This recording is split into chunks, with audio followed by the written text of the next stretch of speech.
সিরাজগঞ্জের পক্ষ থেকে লাল গোলাপ শুভেচ্ছা।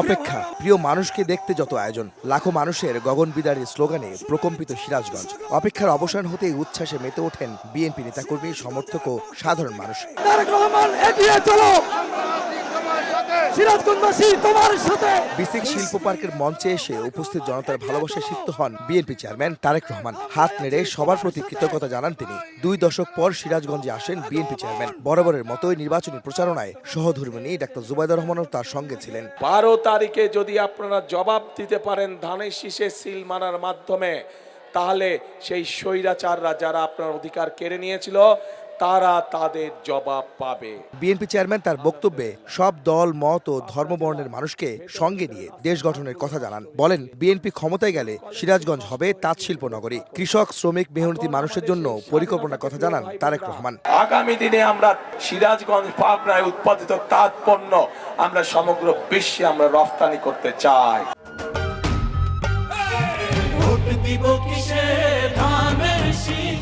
বিএনপি চেয়ারম্যান বলেন, সমালোচনা নয়, মানুষ জানতে চায় তাদের জন্য কে কোন পরিকল্পনা হাতে নিয়েছে। বিএনপির রাষ্ট্র পরিচালনার অভিজ্ঞতা আছে, তাই দেশ ও মানুষের জন্য তাদের পরিকল্পনাও আছে, যা বাস্তবায়নে সাধারণ মানুষের সমর্থন চান তারেক রহমান। বাংলাদেশের মানুষ এখন দেখতে চায় যে কোন রাজনৈতিক দল কি পরিকল্পনা গ্রহণ করবে দেশ এবং জনগণের জন্য, যাতে জনগণ এবং দেশ আগামীতে সামনের দিকে এগিয়ে যেতে পারে। আমরা আপনাদের সামনে পরিকল্পনা দিয়েছি, প্রিয় ভাই বোনেরা। বিএনপি আপনাদের সামনে পরিকল্পনা দিয়েছে এবং এই মুহূর্তে বিএনপি একমাত্র রাজনৈতিক দল যেই দলের অভিজ্ঞতা আছে কিভাবে দেশকে সুন্দরভাবে সামনের দিকে পরিচালিত করতে হয়। একটি গোষ্ঠী জনগণকে বিভ্রান্ত করতে জানিয়ে বিএনপি চেয়ারম্যান সবাইকে তাদের বিষয়ে সতর্ক থাকার আহ্বান জানান। বলেন, গুপ্ত থেকে তারা পতিত স্বৈরাচার সরকারের সঙ্গে এক হয়ে কাজ করেছে। তারা পতিতদের এপিঠ আর ওপিঠ বলেও মন্তব্য করেন তারেক রহমান।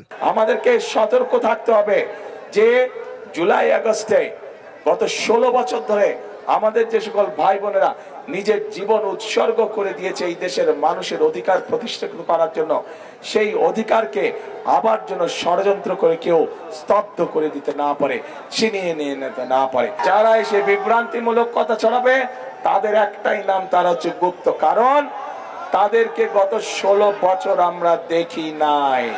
তারা এদের সাথে মিশে ছিল, যারা 5 তারিখে পালিয়ে গিয়েছে তাদের সাথে তলে তলে এরা মিশে ছিল। সবসময় দেখবেন এরা সব একই সাথে ছিল, এপিঠ আর ওপি। সিরাজগঞ্জের এই জনসমাবেশ থেকে শেষ হলো তারেক রহমানের উত্তরের জনপদে নির্বাচনী প্রচারণা। নানা প্রতিশ্রুতির পাশাপাশি তিনি আবারও ধানের শীষের পক্ষে ভোট চাইলেন। বললেন, বিজয়ী হলে প্রথম দিন থেকে মানুষের জন্য কাজ করবেন, দেশ গড়ার জন্য কাজ করবেন তিনি।